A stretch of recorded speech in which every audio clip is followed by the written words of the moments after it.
చూసారా సార్ వీడి double action అని మీ పిల్లల్ని చూసి మీరు ఎప్పుడైనా అనుకున్నారా? మా పిల్లని చూసి నాకెందుకు అలా అనిపించిందో ఈ వీడియో చూస్తే మీకు క్లారిటీ వస్తుంది. నా బాధ కూడా అర్థమవుతుంది. ఇది సాటర్డే మార్నింగ్ తీసిన వీడియో.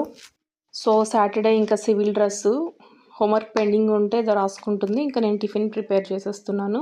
డిఫరెంట్ షేప్స్ పోస్తే తింటదేమో అని అప్పుడప్పుడు కొన్ని ప్రయోగాలు చేస్తూ ఉంటాను. అలాంటి కొన్ని ప్రయోగాలు ఇవాళ చేశాను. మీరు కూడా చూసి భరించండి నన్ను. జనరల్గా దోశ చట్నీ అయితే ఇష్టంగా తినేస్తుంది ఇలా పోసిస్తే.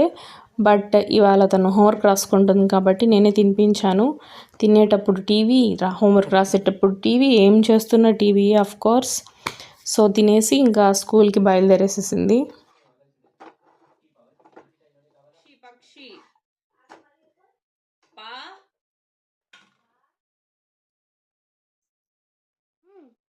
టీవీ ఆపేసా, హోంవర్క్ ఫాస్ట్గా చేయట్లేదని టీవీ పెట్టమని అడుక్కుంటుంది. ఐడి కార్డ్ మర్చిపోయింది. ఎప్పుడు ఏదో ఒకటి మర్చిపోవడము, లాస్ట్ మినిట్ అందించడం తప్పదు. ఇది మాత్రం ఇది ఈవినింగ్. రీసెంట్గా మా మేనమామ చనిపోయారు. పూజ ఉందని తిరుమలకి వెళ్తుంది మా మమ్మీ. ఇంకా నేను వెళ్ళకూడదని పాపని మమ్మీతో పంపిస్తున్నాను. వెళ్ళే ముందు చాట్ కావాలని గోల్ చేస్తే చాట్ తినడానికి వచ్చాము. మామూలుగా నేను, మా మమ్మీ, మా పాప అందరం పాపడీ చాట్ ఫ్యాన్సే. కానీ నాకెందుకో మసాలా పూరి టేస్ట్ చేయాలనిపించింది. అది తీసుకున్నాను. బట్ నాకు నచ్చలేదు.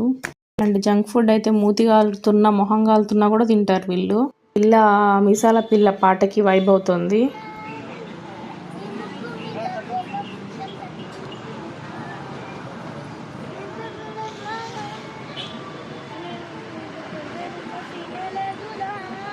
నా మసాలా పూరి మాత్రం బాగానే తీసేసుకుంటుంది.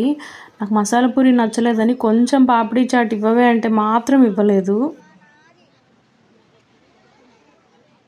మళ్ళీ నేను కోపంగా చూస్తున్నాను. ఎక్కిరించడం ఒకటి అంటే కొంచెం కూల్ చేయడానికి. ఇలాంటి వేషాలు మాత్రం బాగా వేస్తారు. అదిగో చూడండి, లాస్ట్ బయట కూడా నోట్లో పెట్టేసుకొని ఎలా చూస్తుందో. అలా ఏదో ఆ చాట్ తినడం కంప్లీట్ చేసి వెళ్ళి బస్ ఎక్కిచ్చేసాను. మళ్ళీ బస్ ఎక్కించేటప్పుడు మాత్రం నాటకాలు. ఏదో బాధపడిపోతున్నట్టు నన్ను వదిలి వెళ్తున్నందుకు. చూడండి ఎంత ఓవర్ యాక్షన్ చేస్తుందో. లాస్ట్లో ముద్దులు ఇసిరిసిరి కొడుతుంది నా మీద అలాగే.